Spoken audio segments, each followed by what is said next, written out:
Born ready, that's what I'm saying. So today, we are going to speak from Genesis 37 all the way through 45, I think it is. And we're not going to read every word. We're going to go over it. It's up to you to read it on your own. Y'all like, you're going to be here all day reading all that.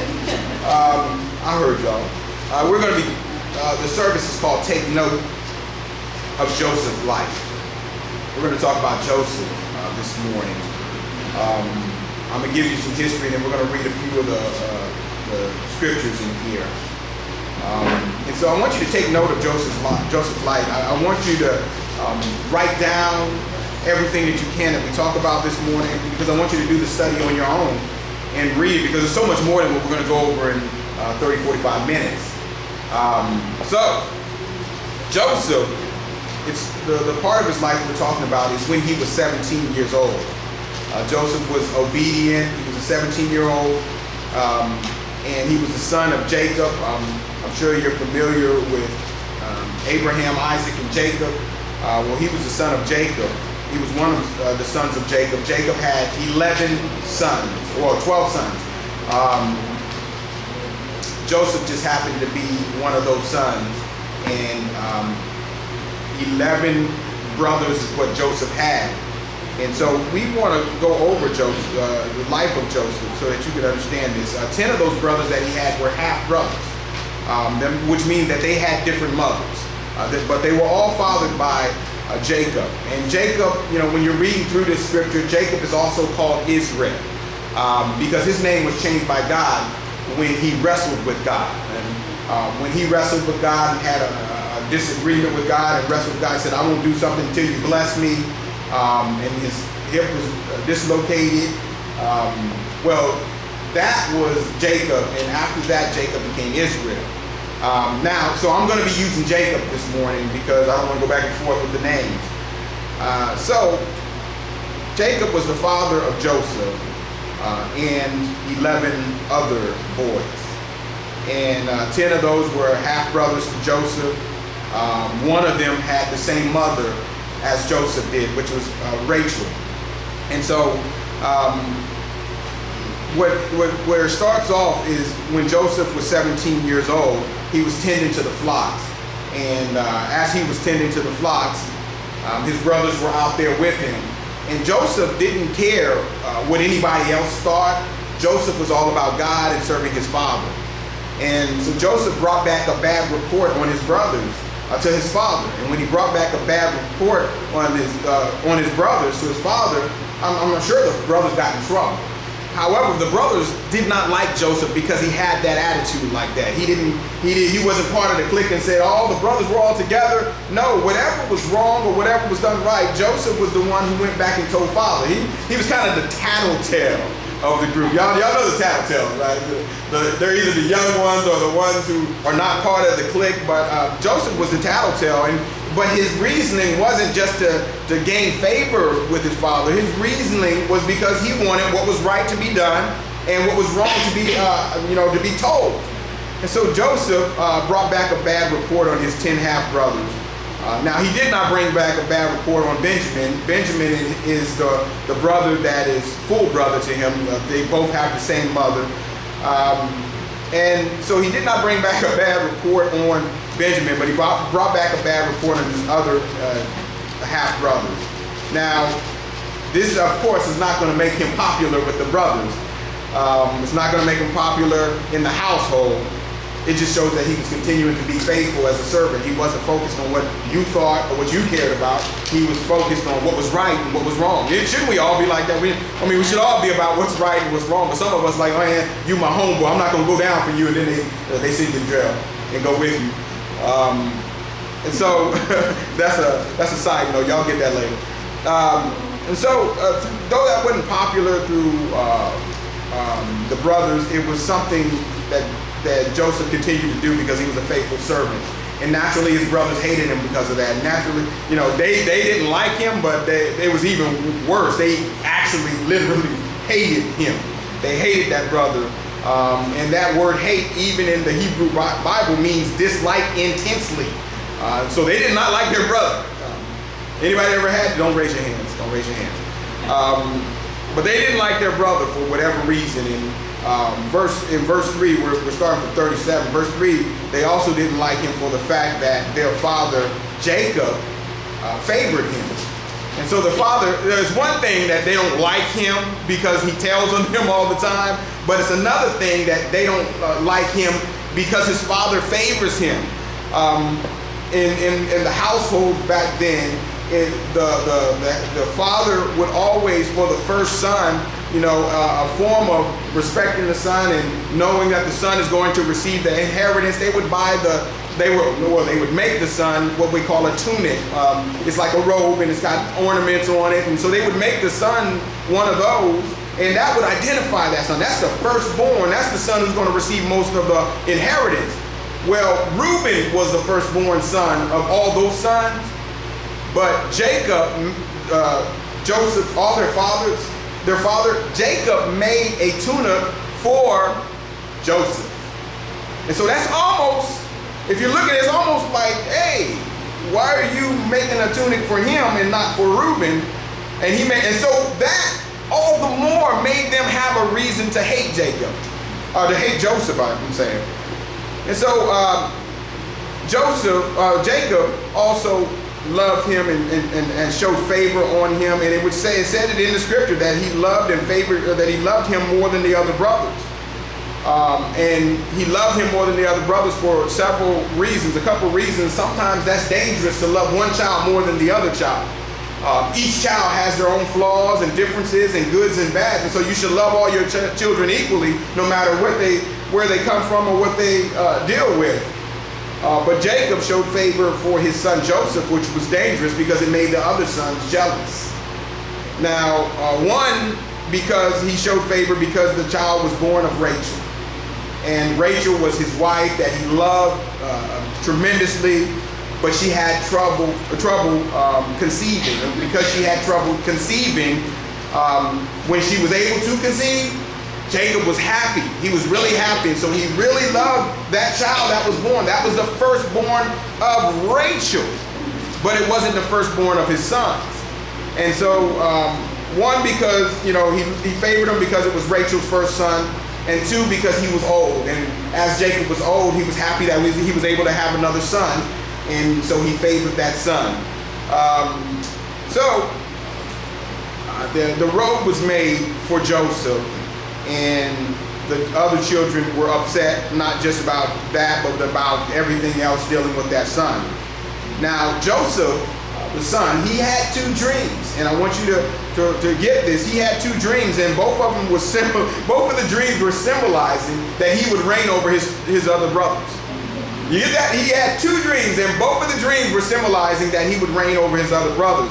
And so the problem he had is Jacob had a son who was blessed because he was of Rachel, and he was just excited about this son. But Joseph's problem was Joseph would always tell people. He wouldn't brag. He would just tell them about what God has done in his life. Sometimes people get envious of you when you tell them what God has done for you. And so when he had that vision, he already has his brothers who do not like him. So he proceeded to tell his brothers about the dream. It's bad enough your brothers don't like you, but to tell them, hey, look, I had a dream that God gave me that I'm going to reign over you. That didn't make him too popular in the brothers. And so his brother, one of the dreams he had, his brothers' sheaves, which were big things of grain, the sheaves that they had were bowing down to his sheaf. His sheaf was standing upright, and theirs was bowing down to his. And so they're like, oh, okay, tell us about it. Why you smiling? All that smiling, and are y'all happy about this? And then the second dream was of the sun, the moon, and the stars. The sun representing the father, the moon representing the mother, and the stars representing the 11 brothers. And the bad thing about that dream is the dream was the same. He said he dreamed that the sun, the moon, and the stars were bowing down to him. And it's not his fault God gave him that vision, gave him that dream. However, he was excited to tell his family about it, and yet his family, when he told his brothers about it, they had already hated him, and it made it worse in their lives with him. And so I'm reading from 37:10. 37:10 says this. It says, when he told his father as well as his brothers, his father rebuked him and said, what is this dream you had? Will your mother and I and your brothers actually come and bow down to the ground before you? And his brothers were jealous of him, but his father kept the matter in mind. And so when you see something like kept the matter in mind, you have to know the history of Jacob. If you know the history of Jacob, you'll know why he kept thinking about it, why he was like, it wasn't just a dream. He's like, well, it is possible. If you know the history of Jacob, you know his mother, Rebekah, had 2 sons, and those were twins. And before the sons had did anything, had even been born, the confession was made. God said that the older would serve the younger. And so it wasn't even based on the one who came first. God said the older would serve the younger. You know what that meant? It meant that Jacob he loved, but Esau he hated. That's what the scripture says. And so that's Jacob. And so Jacob understands because he experienced that. His older brother was serving him. And so he understood what was going on here. So that's why it says that he kept the matter in mind, because he thought about, well, it is possible. I had the same experience with my brother. So he kept it in mind because of that. And I'm going to give you little notes today, and I want you to take this note, write these notes down as I tell you them. Here's the first note. God's selection isn't based on human order. God may select you, and it's not based on you being the first child, you being the last child, you being the person who has the most success in life, has the most money. God's selection isn't based on human order. It never is. He takes misfits. He takes people who seem like they'll amount to nothing and make them something in the kingdom of God. So God's selection isn't based on human order. That's the first note. Now the brothers and the father were starting to sense a little truth to the dreams. The father thought of his history and said, well, yeah, you know what? It might be true what he's saying. And the brothers, thinking about his dreams, kind of started to get jealous about the dreams because he's having true visions here of him ruling over his brothers. And he wasn't the type who was just being disrespectful. He was just the type telling them what God is showing him. And so the brothers' response was totally different from Joseph's, as you'll see. Joseph's response in telling them wasn't to make them jealous. His response in telling them was to show them what God is doing for them.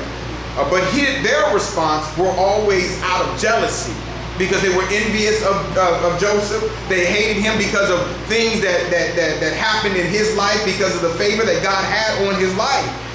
And because of their jealousy, it kind of proves that what Jacob was doing, Jacob was showing favor to his one son, that was his son from Rachel. Jacob was honoring that son as the one who would receive most of the inheritance.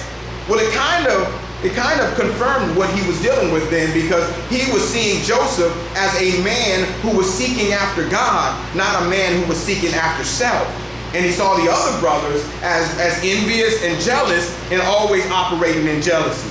So here's your second note. The Lord's selection of a leader often draws jealousy from those who were not selected. You see that? The Lord's selection of a leader often draws jealousy from those who were not selected. In this current age, I want to help you young folks out. We call them haters. Anybody ever heard of haters before? Well, that's what they are. I want you to write this down also, because this is a true fact. True leaders submit to God. True haters feel that they should be leading. You get that? True leaders submit to God and say it's all about God. It's whatever God wants, and they always get promoted because they're humbling themselves. True haters hate the position that leader has, because they think that they should be the one who has the position. You get that? Some of y'all gonna be on the way home and say, oh, I got that. That's what it's about. So the brothers, on a different day, they left to tend to the father's flocks. Joseph was sent out to check on him. Joseph was at home. The father said, go check up on your brothers. Even though Joseph's father, Jacob, knew that the brothers kind of envied and did not like the son, Joseph still sent him out to check on the brothers to see how everything was going. The brothers saw him from a distance. They saw him coming towards them. And so they seen him from a distance, and they're looking across this field, and they're now, all of them are together, and they're plotting to kill their brother. They're thinking, this is the chance for us to kill our brother. Can you imagine that? But this is what was happening in these brothers' minds. And so I'm reading now verse 19 and 20, verse 19 through 20. Verse 19 says, here comes that dreamer. They said to each other, come now, let's kill him and throw him into one of these cisterns. And that is a water hole. That is a hole that's filled with water. And then it says, and say that a ferocious animal devoured him. Then we'll see what comes of his dreams. You see that? Then we'll see what comes of his dreams. So was it really about Joseph, or was it really about his dreams? They didn't want what God had gave him to come to truth. And so because of that, they tried to stop the movement of God. Have you ever experienced people who try to stop the movement of God in your life? They try to stop you because you're going to church. They try to stop you because things are changing. They try to stop you because of who you used to be, not who you are now. This is what was happening. They were trying to stop the movement that God gave him of them serving him. And so a true worshiper, a true person who honors God, if a person got that vision, they'd be the person who supports them through that vision, instead of being hindering them by hating them and wanting to take them out and hinder the vision. Now, so they're wanting to kill him. And Reuben, the oldest child, felt responsible for his brother. You know, older children always feel responsible for the younger children. And so Reuben felt responsible. He's like, man, that's my younger brother. Even though I know he can be annoying at some times, but you know, it's like the brother that you picked on all the time, but if he got into a fight, you jump in the fight also. Can I get an amen this morning? Amen. That's the brother we're talking about. And so now they're talking about killing that brother, and he's looking at his brother, he's like, oh man, you know, he didn't want to be bad with the brothers, but he also didn't want his brother to die. And so Reuben felt responsible for that and suggested that they not kill him, but throw him into the water hole. And his intention was that he was going to go back later and rescue his brother. And so because of that, they agreed to do that, to throw him in the water hole, but not kill him. Now, you know, we're going to fast forward a little bit. While they're eating at night, because they've already thrown their brother, they've already taken care of their brother, they haven't killed him, the Ishmaelites are coming by. Remember, they're in the desert, so they had these desert tribes coming by, and the Ishmaelites are coming by. They're also called the Midianites. So when you read this, you'll see that the Ishmaelites are used. The other term used for them is Midianites. And so the Ishmaelites are walking by. They're coming by, and they've got their big group coming by, and they're going to Egypt. They're going to Egypt, and they've got some slaves with them, and they're going to Egypt to make money and trade and do what they have purchased, what they have to purchase. Well, these Ishmaelites, the history on them is they're descendants from Abraham. Abraham, the father of many nations. This is Abraham. And so Abraham, remember when Abraham had children from his wife Sarah, and then he also had children from his maid, who was Hagar. Well, that one line was blessed because God said, I'm going to give you a child, even though Abraham was 99 years old. Yes, children, he was 99 years old, and God said, you will have a child. That's a blessing of God because he knew that he couldn't have a child. And he knew that his wife, being 90 years old, wouldn't be able to have a child. And so God said, it's going to be done through me, which means I'm going to be the blessing that gives you that child, meaning you don't have to have any efforts here. So that line, which was the line through Sarah, is the blessed line. And if you follow that line, that's the line that Jesus came out of.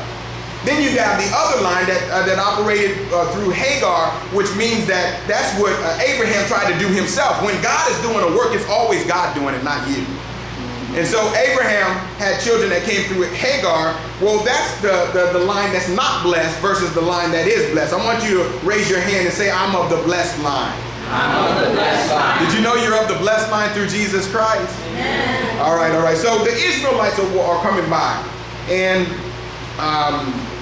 they were passing, and as the brothers seen the Israelites coming by, they decided to ask them if they wanted to purchase their brother Joseph as a slave. This is true. You can read it in the scripture. And so instead of just leaving him and letting him die slowly or killing him, they tried to make money off of their brother. So they sold him to the Ishmaelites, and the Ishmaelites then took him with them to Egypt. So fast forward, now Jacob, their father, is told that that animals ate his brother. They killed his brother. And they brought back the tunic that he had. They took the tunic off, soaked it in blood of an animal, and then took it back to the father and said, Father, man, our brother has been killed, and we tried, but he was murdered. And so the father is mourning. The father is mourning the loss of his son, who was eaten, quote unquote, by ravished animals. The Midianites proceeded to Egypt. And there's a reason why I'm telling you this story, because I need you to understand it correctly. The Midianites proceeded to Egypt and sold Joseph. Now remember, Joseph had those visions. And a vision that is of God always comes to pass. Did you know that? And so the Midianites sold Joseph in Egypt, and he sold Joseph to one of Pharaoh's officials. One of Pharaoh's officials, his name was Potiphar. And so Joseph was sold to Potiphar. Now we're in chapter 39. I want to go to chapter 39. Chapter 39 says that in chapter 39, verse 4 is where we want to read from. Chapter 39, verse 4. Verse 4 says this: Joseph found favor in his eyes. This is Potiphar. And became his attendant. Now he's his slave.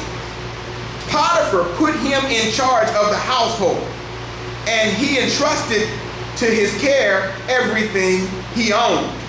From the time he put him in charge of his household and of all that he owned, the Lord blessed the household. Now, wait a minute. The Lord didn't bless the household because Potiphar was a good man. The Lord blessed the household because Joseph, the slave, was in charge of the household.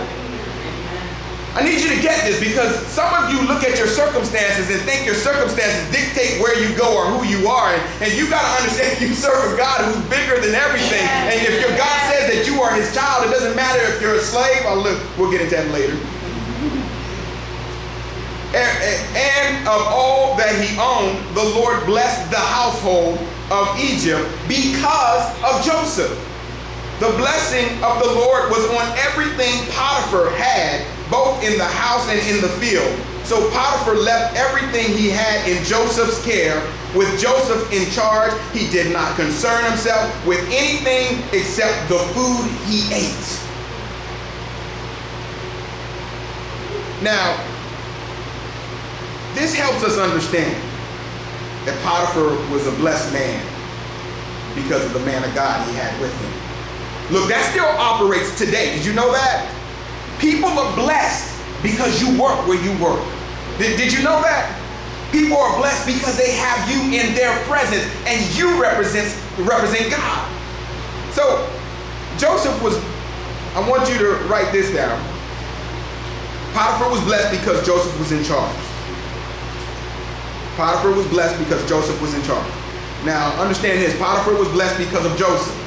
Not blessed because Potiphar knew God. He was blessed because he had a man of God within his camp.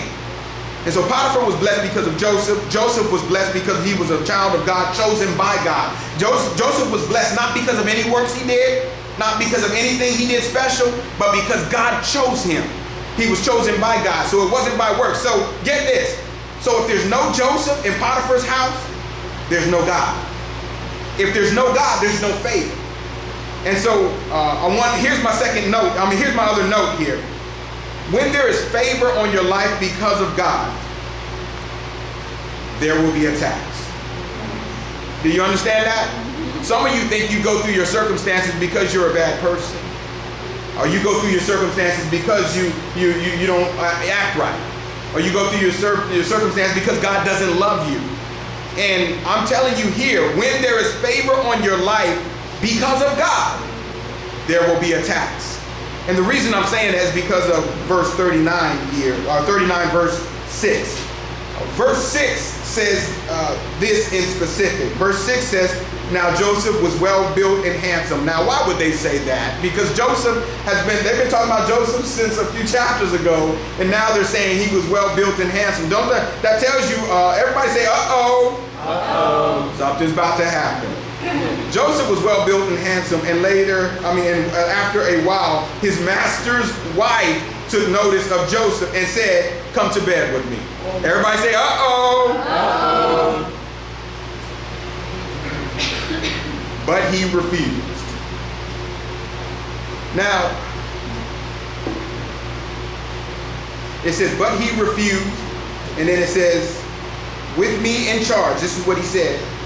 And I'm just jumping through this. My master does not concern himself with me with anything in the house. My master has withheld nothing from me except you, because you are his wife. How then could I do such a wicked thing and sin against God? And though she spoke to Joseph day after day, he refused to go to bed with her or even be with her. Everybody say, uh-oh. Uh-oh.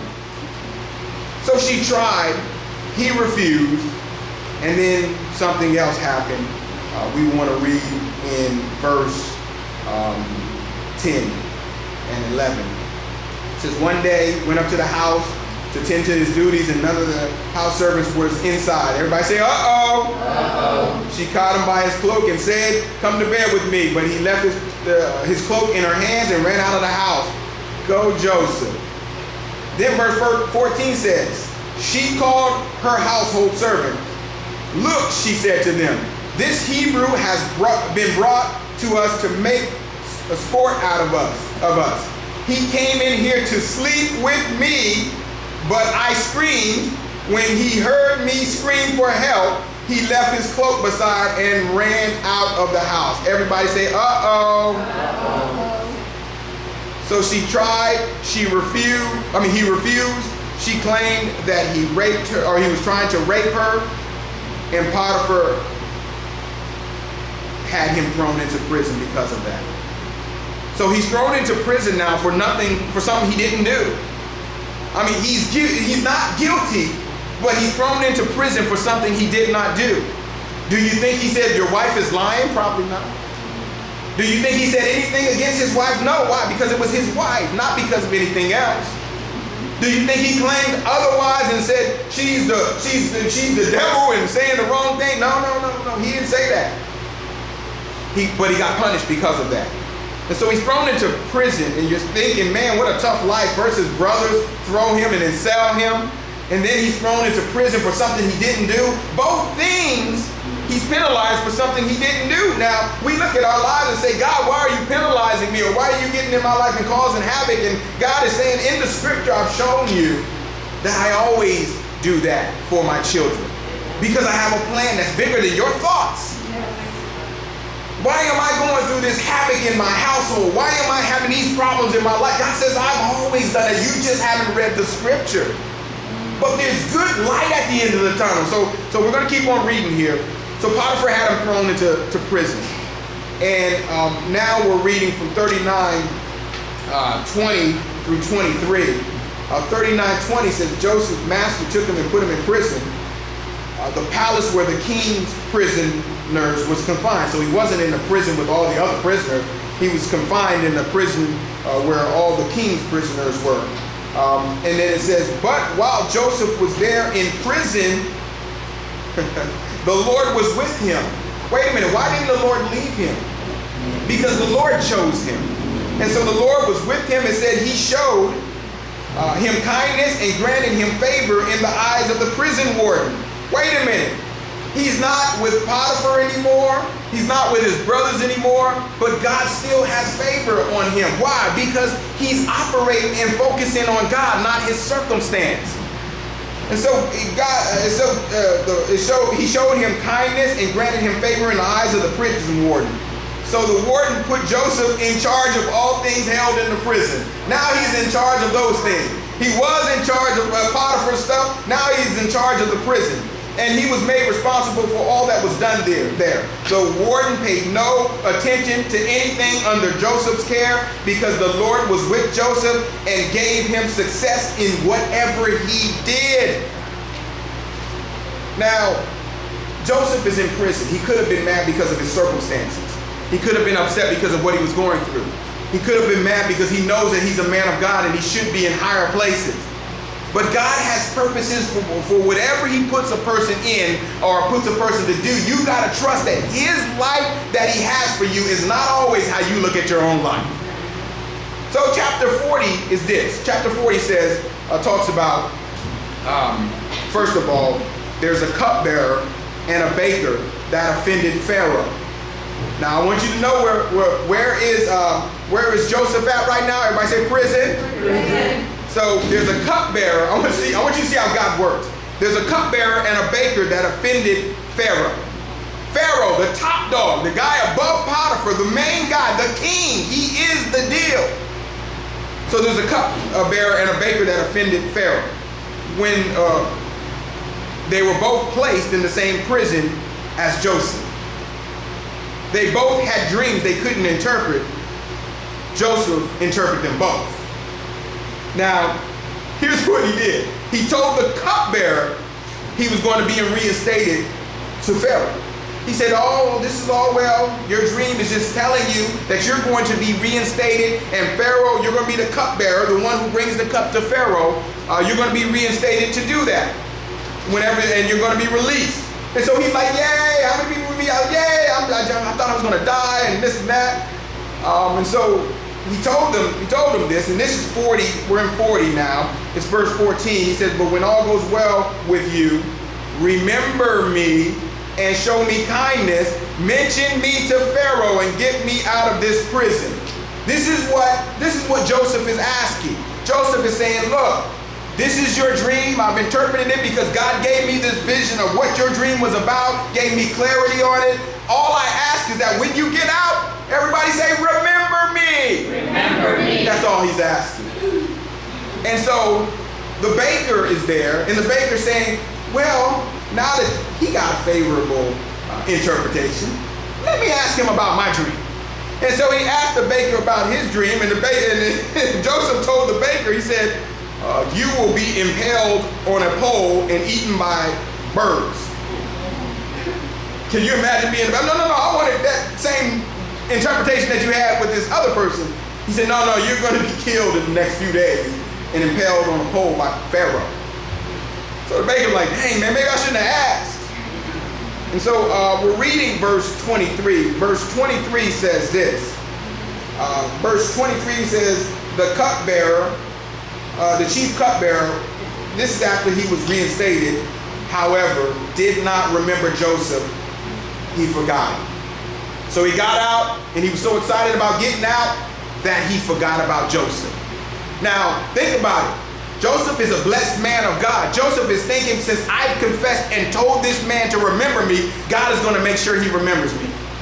And he gets out, and the first thing he does is forget Joseph. And this is the other note I want you to take. Others may forget you, but God will not. Others may forget you, but God will not. But here's a side note. Sometimes you do not get what you want when you want it. Sometimes you do not get what you want when you want it. Sometimes, Joseph is a man of God. He's thinking he has connections with God. So he's telling his cupbearer, don't forget me, remember me, talk to Pharaoh so I can get out of this prison. He forgets him. And not only does he forget him, I want to go to chapter 41 and see how long he forgets him. When 2 years had passed, Pharaoh had a dream.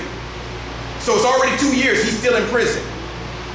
So he forgot him. Can you imagine if you spent 2 years and you already told, you did a favor and you did the work of God, and you're expecting this man not to forget you, and this man forgets you, and you're saying, man, God's going to at least show up after a month. God's going to at least show up after 6 months. God's going to at least show up after this year. God's going to at least show up after a year and 2 months, a year and 3 months, a year and 6 months. Man, at 12, 24 months, are you sitting there saying, God, man, what are you doing with me here? Hasn't anybody ever said that in your lives? Where you're wondering what God is going to do for you, and you're expecting him to show up fast because you're doing the work of God and he doesn't show up that fast? So 2 years passed, and then Pharaoh had 2 dreams he couldn't interpret. So guess who is reminded of who they originally forgot about? The cupbearer, and this is 41 verse 9. He says, today I'm reminded of my shortcomings. And then he goes further to say, I was imprisoned, I had a dream, a young Hebrew came, interpreted the dream for me. Then things turned out exactly how the dream was. And so after he said that to Pharaoh, Pharaoh sent for Joseph to come to him so that he can interpret Joseph's dream. Joseph not only interpreted the dreams correctly, but Pharaoh now made Joseph the second in charge in Egypt. Joseph not only started with his brothers, and his brothers condemned him and threw him in a hole and then sold him, and then Potiphar condemned him for something he didn't do and threw him in prison, and then the cupbearer didn't remember him and he stayed in there for 2 years. But when he spoke on Pharaoh's dream and interpreted it correctly, he got lifted above his brothers, he got lifted above Potiphar and his wife, and he got lifted above the cupbearer to second in charge to Pharaoh. Why? Because he was faithful to God. He didn't let his circumstances determine how he's going to love God. He's bought at a price. He's given his life to God. Because he's given his life to God, it's never about what his circumstances entail. It's about what God has done for him. And so he was imprisoned, and then he was put in charge of Egypt. So now, this is the amazing thing about it.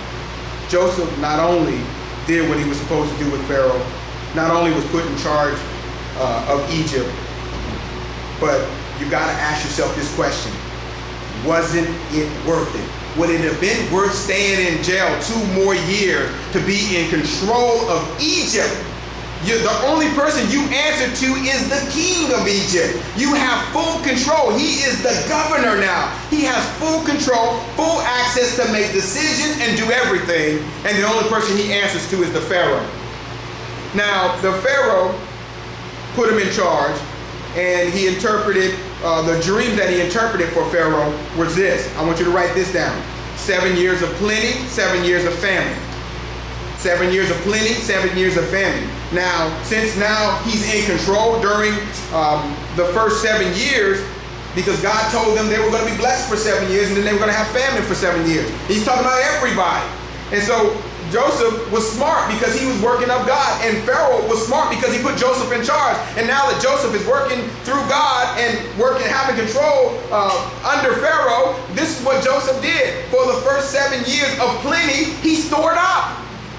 He stored up more than everybody else would store up, because he knew the 7 years of famine was coming. Why? Because all of his dreams have been coming true.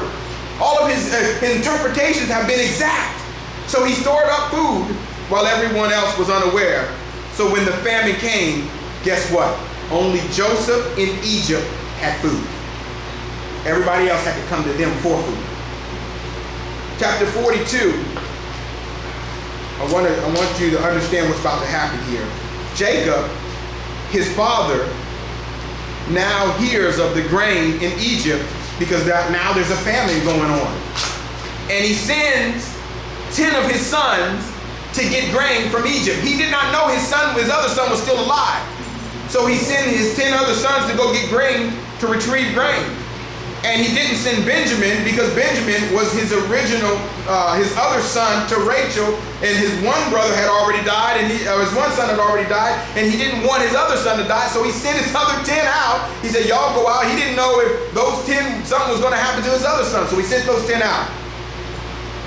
And to retrieve grain, and since Joseph was the governor, they had to meet with him to obtain grain. Now remember, Joseph was 17 when this happened. He is now 30. So he doesn't look the same. He doesn't act the same. He probably has hair on his face. And so they don't recognize him when they go to see him, because they go before the king basically. And when they go before him asking for grain, he starts joking around with them and accusing them of stuff and saying things to them because they didn't recognize him, and he had an interpreter because they were speaking a different language even though he understood the language. And so he's saying things to them, accusing them of being spies and accusing them of this, and they're saying, no, no, king, no, sir, no, no, your honor, no. And they bow down to him. This is exactly what his vision was about, his dream was about. So now his brothers are bowing down to him as the leader. But the vision was not just that the brothers would do that. The vision was that the brothers and the father and everybody else would do that. So he sends them back, not for the rest of their brothers, and also for their father. He wants them all to come, and he still did not tell them that he was their brother that they killed. And so after they were in jail for 3 days, others went back to get the rest of the family. When the family finally gets there, it's so amazing because all of them bowed down before the brother that they thought was dead. All of them were so respectful to him. They wouldn't even look him in the face, because you know back in those days, if you looked him in the face, what would happen? Something would happen to you. You were scared. You were just bowing down out of respect. You knew that person had the power to take your life, had the power to throw you in jail, had the power to do all those things. They didn't even recognize that that was their brother in front of them. And he had every reason to hang every one of them. He had every reason to kill every one of them, to take their lives, to get them back for what they did to him. And he had nothing but compassion. He found himself, when he was accusing them, going to the side and to himself and crying. He cried at least 3 times in talking to his brothers, because one, they didn't recognize him. Yes. And 2, he felt so bad for them and just thinking about what they're going through and all this other stuff. And so when the father and everybody came, he finally revealed to them who he was.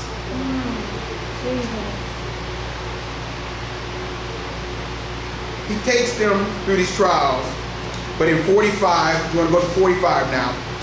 45, 8 is the most crucial statement statements that he made. He reveals himself in chapter 45, verse 4. He says, I am your brother Joseph, the one you sold into Egypt. And he says, now do not be distressed and do not be angry with yourselves for selling me here, because it was to save lives that God sent me ahead of you. Whoa, whoa, whoa, whoa. What he says in 45:8 is crucial to every Christian to understand. In 45:8 he says, so then, it was not you who sent me here, but God. Yes. It was not you who put me in prison, it was God. It was not you who sold me to the Egyptians, it was God. It was not you who put me in front of Potiphar and Potiphar's wife. It was God. It was not you who allowed me to interpret a dream, but yet stay in prison for 2 more years to soak on myself, to learn more about myself, to learn how much more love I have for God, to learn how much more I have inside, to learn how much more I can deal with this. How many more times am I going to have these bad meals and all this stuff going on to learn from this roughness? Jesus. It was God who put me through this. But in the end, it was God who lifted him up and put him second in charge to Pharaoh, to where he had all the options to make every decision, and then brought the same brothers who threw him in the hole and put them in front of him. And not only did he not condemn them, but he showed love to them. Yes. And when they came towards him, he hindered them a little bit, made them think about it a little bit because they didn't recognize him. But in the end, he cried because those are his brothers. Those are his flesh and blood. Yeah. He loves them in spite of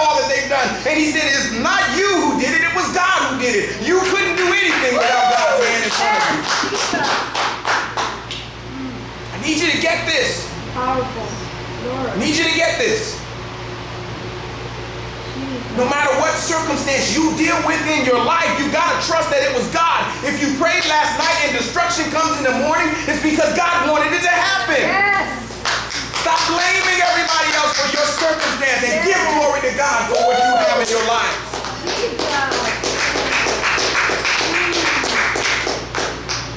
Every Christian needs to understand what he says. It was not you who sent me, it was God who did it for me. And the reasoning was what we read in 45. The reasoning wasn't for Joseph. What was 45:5 say? He says, and now do not be distressed and do not be angry with yourselves. It's telling me here, because it was it was to save lives that God sent me ahead of you. So the turmoil, the stress, the prison, and all that other stuff was so that he can do a work of God and save lives. Why? Because in that famine, a lot of people died. But because he had the wisdom of God, because he didn't curse God when he was in jail, because he trusted God through his trials and his tribulations, because he trusted God even though Potiphar's wife said wrong things against him, because he trusted God even though his brothers threw him in prison, because he trusted God even though the trials were tearing him down, because he trusted God. Yes. God trusted him to save lives. And that's what each and every one of us should be doing. Saving lives, taking people and telling them about the word of God and sharing it with them and pulling them into the kingdom of God. Why? Because it's your duty to do it, not your circumstance. Your circumstance doesn't dictate where you're going. It only dictates where God is taking you. Yes. Yes. There's a difference between where you're going and where God's taking you. Yes. Yes. We are here to help God's children. That's why this sermon is called Take Note from Joseph. Because if you recap on the notes, you'll read this. God's selection isn't based on human order. It's based on God's order. Right. When the Lord selects you as a leader, there will also be people who are jealous of you. Do you understand that? True leaders submit to God. Haters will feel that they should be leading. When there is favor in your life because of God, there will be attacks. You know that. Sometimes you do not get what you want when you want it. Why? Because it's God's world, not yours. That's right. Jesus. And in the end, you have to know, no matter what your circumstance is, it was God who allowed you to have it, not anybody else. Don't blame your ex-husband. Don't blame your ex-wife. Don't blame your family. Don't blame your children. Don't blame your job. Don't blame anything else. If God takes your job, he's prepared you for another one. Don't blame anybody else for your circumstance. Yes. As a child of God, it is God who leads you. It is God who will be with you. It is God who will never forsake you. If you give glory to God,